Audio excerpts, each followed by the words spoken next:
자, 오늘은 광역시에 있는 아파트를 가져왔고요. 그리고 40%대까지 유찰된 물건을 한번 가져와 봤습니다. 그리고 여러분들이 이제는 경매로 부동산을 접근을 했을 때 가장 먼저 봐야 되는 것, 그리고 가장 먼저 알아야 되는 것, 그리고 가장 기초적으로 여러분들이 공부를 시작을 해야 되는 것은 무엇일까요? 여러분들이 가장 먼저 필수로 알아야 되는 것은 이겁니다.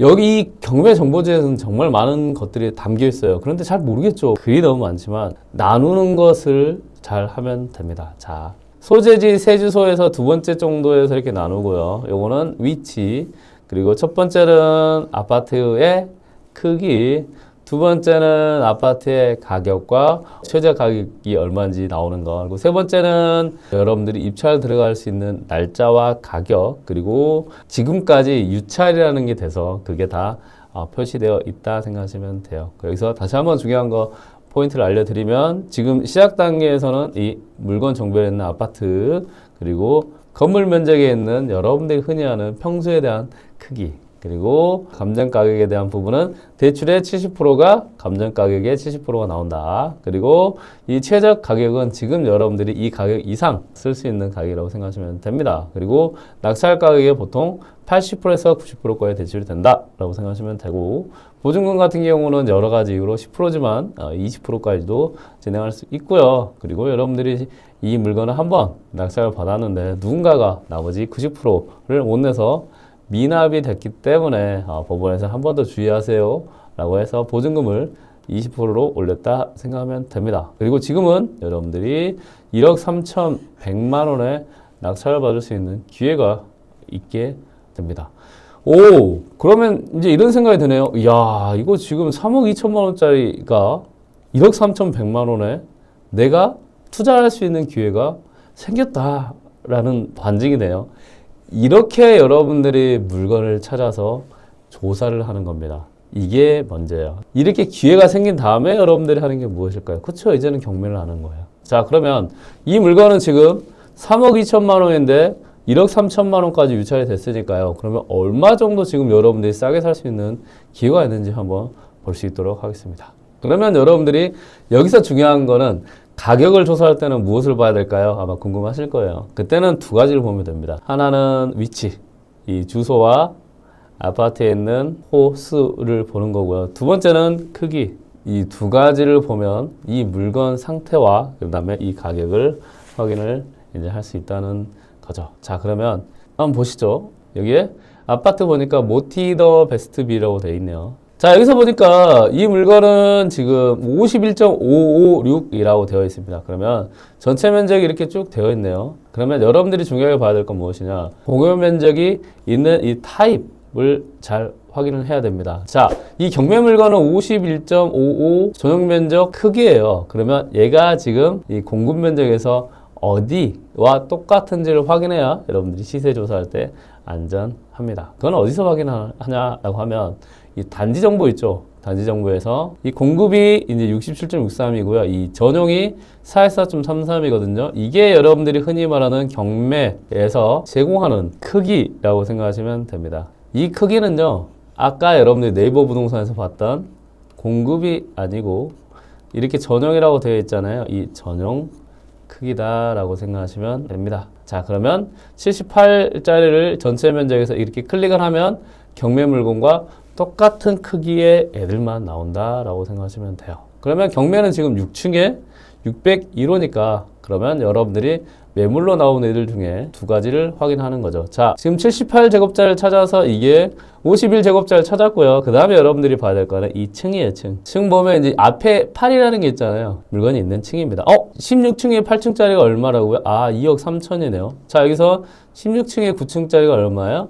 2억 3천만 원이라는 게 이제 나와 있습니다. 조금 더 봐볼까요? 전세도 나와 있고요. 2억 1천만 원까지도 이제 있긴 하네요. 그래서 쭉 내려보니까 2억 6천원도 있네요. 예. 자, 여기서 쭉 내려보니까 결론은 이 물건의 가격이라고 하면 가격이 시세는 2억 1천에서 2억 3천 정도라는 것을 알 수 있네요. 근데 1억 3,100만 원이면 정말 싸네요. 그런데 여기서 여러분들한테 중요한 게 뭘까요? 그쵸? 여러분들이 이 물건에 투자해서 내가 돈이 묶이냐 묶이지 않냐가 중요하지 않을까요?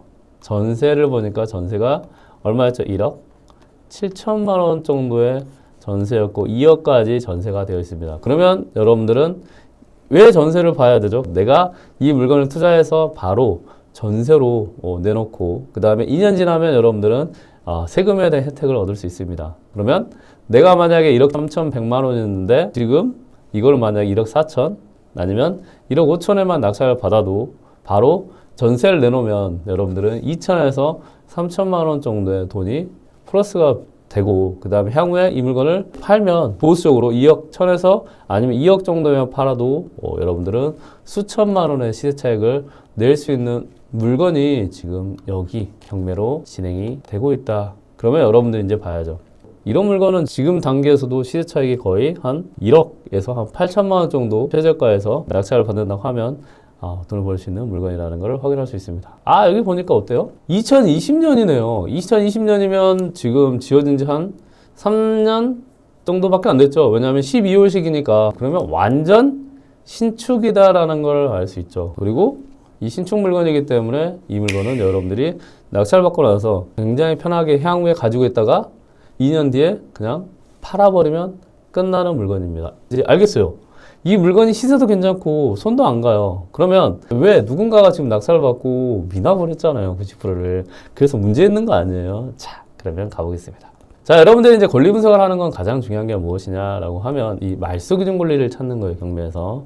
자, 2021년 12월 19일이 말소 기준 권리입니다. 그 다음에 여러분들이 봐야 될 거 이것만 보시면 됩니다. 임차인의 전입 날짜만 보면 됩니다. 끝이에요. 끝. 말소 기준 권리가 2021년 11월 19일이었단 말이에요. 근데 얘는 언제죠? 11월 26일입니다. 그러면 11월 19일 뒤에 기억하세요. 후순위. 그리고 우리는 이렇게 말합니다. 대항력 없음이라고 표현해요. 그러면 여기는 이분은 말소가 됩니다. 이분은 좀 안타까운 부분이 있었어요. 뭐냐면 보증금 2억을 주고 여기에 지금 살고 있었어요. 그러면 여러분들도 이런 생각을 합니다. 보증금 2억을 주고 살고 있으면 명도 너무 힘들지 않을까? 2억을 지금 손해봤는데. 그런데 지금 이 근저당 자체가 금액 1억 1,900만 원 정도 하고요. 청구 금액이 1억 1,200이어서 이 물건 같은 경우는 한 1억 4, 5천 정도의 낙찰을 받으시면 근저당이 1억 1,200이니까 나머지 한 4천만 원 정도 남네요. 그러면 이 4천만 원이 누구한테 가냐? 이 임차인한테 갑니다. 법원에서는요.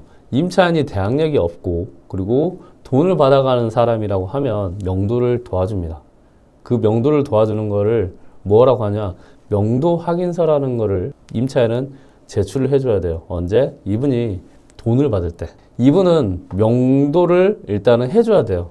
여러분들이 낙찰 받은 다음에 2억을 손해봤든 3억을 손해봤든 해줘야 돼요. 왜냐하면 4천만 원이라는 보증금이라도 법원에서 받기 위해서 그렇습니다. 그래서 결론을 말씀드리면 이 물건은 임차인이 그래도 손해를 많이 보지만 여러분들이 명도할 때 거의 문제가 없다. 그리고 이런 물건은 서류 열람을 해서 임차인 전화번호 있잖아요. 그러면 문자 한번 보내서 배당을 받으시려면 낙찰자 명도 확인서와 인감증명서 필요한 거 아시죠? 요거 받아가세요 하고 한 번만 문자 보내시면 끝나는 명도라고 생각하시면 됩니다. 그리고 이분이 얼마를 손해봤냐에 대해서는 여러분들은 너무 신경을 쓰지 마시기 바랍니다. 다만 이 물건은 조금 제가 안타까웠던 게 있어요. 이분이 임차인으로 이제 들어갔는데 여러분들도 꼭 기억하십시오. 이분이 확정일자가 2021년 11월 2일이거든요. 이거는 아마 이때 계약서를 작성을 하셨을 거예요. 그리고 그 이후에 이제 보증금을 주고 여기에 이제 임차인을 한 것 같거든요. 그런데 이 전입 날짜 자체가 여러분들 특히 임차인으로서 경매나 공매 낙찰자들한테 대항할 수 있는 힘이 생기는 거거든요. 이분이 만약에 확정일자 받는 날 2021년 1월 2일에만 전입 신고를 했어도 근저당이 2021년 11월 19일이기 때문에 이분이 대항할 수 있는 힘이 생길 수도 있었어요. 근데 7일 뒤에 전입을 했기 때문에 어떻게 됐냐? 소중한 보증금 2억을 다 날리게 생겼습니다. 너무 안타깝죠. 근데 여러분들은 투자할 때는 괜찮다라고 생각하시면 될 것 같습니다. 다만 이 물건에 그래도 다행인 게 뭐냐면 이분이 그걸 하나 했어요. 보증공사에 보증을 넣었더라고요. 그래서 임차인은 사실 여기에 지금 없다라고 생각하시면 돼요. 그래서 주택보증보험공사가 임차인의 보증금을 양수해서 진행을 하고 있기 때문에 여러분들이 전혀 걱정 안 하셔도 되고요. 그리고 낙찰 받은 다음에 주택보증공사 이 지역 본부 쪽에 연락을 하셔가지고 요거 좀 낙찰 받았는데 명도 확인서 필요한 거 아시죠? 라고 이야기를 하시고 그리고 이사에 관련해서 진행을 하시면 여러분들은 이 라는 분한테 명도도 간단하게 끝난다 생각하시면 되겠습니다. 다만 여기서 지금 이제 미납을 했잖아요. 미납을 했던 거는 가격이 2억 1천 정도까지 가격이 있었잖아요. 근데 이분이 생각할 때는 2억 8천2백을 이제 낙찰 받았는데 낙찰 받고 나서 뭐 대출을 하고 명도를 하고 이러다 보니까 시세 좀 임박해서 받지 않았나 생각을 해서 미납된 걸로 예상은 됩니다. 자, 그러면 여러분들이 한번 제대로 공부를 하시고, 그리고 여기서 하나 더 투자에 포인트를 넣는다고 하면 매매 사업자를 통해서 하게 되면 어떻게 될까요? 단타 가능합니다. 바로 낙찰 받아서 바로 팔아서 몇 천만 원에 대한 수익이 나면 매매 사업자는 지금 양도세 중과가 아니고요. 세금 자체가 뭐 24%, 뭐 16% 구간이면 한 5천만 원 정도 수익이 나면 세금 한 1천만 원 정도 내려나? 이 정도 계산을 해봐야 되지만 그 정도 세금을 내고 나머지 4천만 원을 여러분들이 수익을 내니까 얼마나 좋습니까? 그래서 이런 물건은 단타라도 가능하다. 그리고 단타를 하려고 하면 양도세 부분을 확인해야 되기 때문에 매매 사업자로 하는 것도 좋다라고 생각하시면 될 것 같습니다.